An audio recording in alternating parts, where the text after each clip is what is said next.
In this episode, we will explore the 3DOF model used to predict vehicle roll dynamics.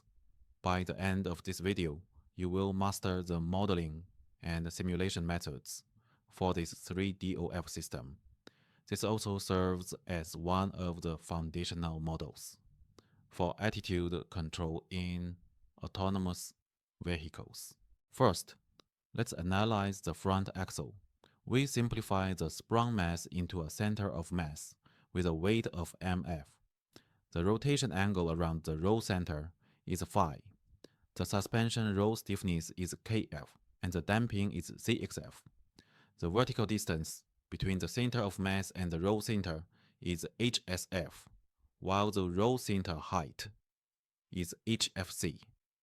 Due to the rolling motion, the lateral displacement of the center of mass becomes hsf, multiplied by phi. Applying the same logic to the rear view of the rear axle, we simply replace the relevant parameter subscripts with r. Now, switching to the side view. This illustrates the relationship between the roll center and the distance to the front and rear axles. Here, the vertical distance to the CG is denoted as h. Now, let's observe the effect of roll from the front view. To do this, we need to bring in the 2DOF bicycle model. If you are not yet familiar with the bicycle model, please check out our previous video. As we can see, since the center of mass at the front and rear deviates by hsf times phi and hsr times phi respectively, in the top view, this results in a lateral shift of the center of mass position.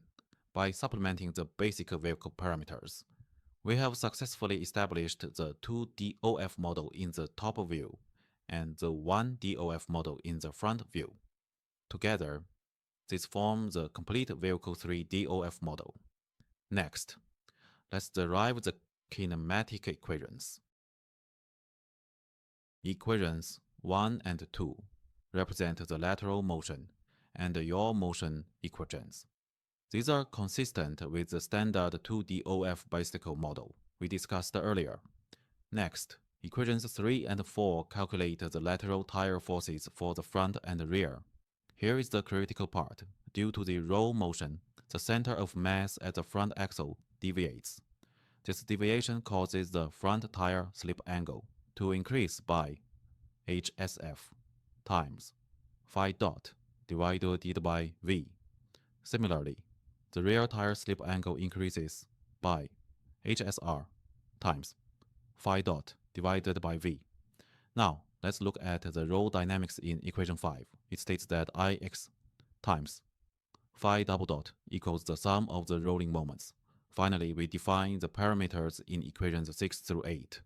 Kx is the equivalent roll stiffness, taking gravity into account.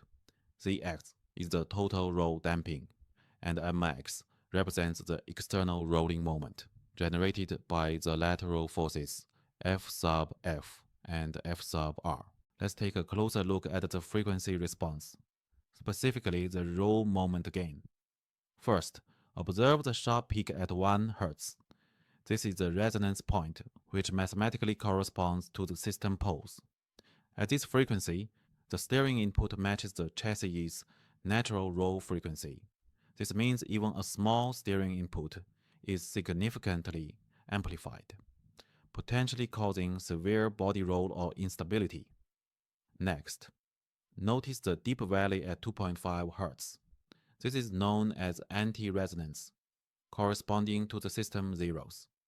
This is a fascinating phenomenon. At this specific frequency, the inertial forces and the tire forces effectively interact to cancel each other out.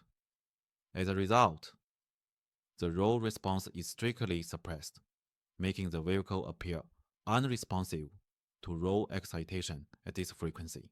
You can find the simulation code in the video description below. Please feel free to download it and try it out. If you have any questions, leave a comment below, and I will reply to each of you personally. See you in the next episode.